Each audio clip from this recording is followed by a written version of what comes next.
ও কাকি, হ্যাঁ বল। ওই যে মা বললো কি এক বাটি ডাল দিতে। হ্যাঁ দিচ্ছি, রোজ রোজ শুধু চাল ডাল নিতে চলে আসে। এই নে ডাল। ঠিক আছে।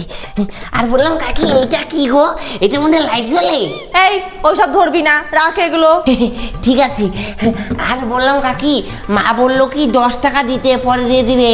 তোর মা তো সেই আবার টাকাও নেওয়া শুরু করে দিল। হ্যাঁ দাঁড়া দিচ্ছি।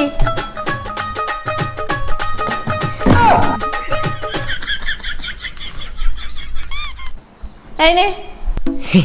ঠিক আছে কাকি, আসি। সুস্মিতা, ওগো সুস্মিতা। হ্যাঁ বলো। আবার কি যাবে রে। এ নাও তোমার ডাল। আর আমার 10 টাকাটা? কোন 10 টাকা? আমি তো কোনো 10 টাকা নেইনি। ওই যে কালকে তোমার ছেলে আমার থেকে 10 টাকা নিয়ে গেছে, তোমার বলে লাগবে। কি? ও 10 টাকা নিয়েছে? দাঁড়া তোকে দেখাচ্ছি মজা। এই দে ওই 10 টাকা দে। এটা এখন আমার টাকা। ওই যে তুমি কয়দিন আগে আমার থেকে নিয়েছিলে না, এটা শোধবার।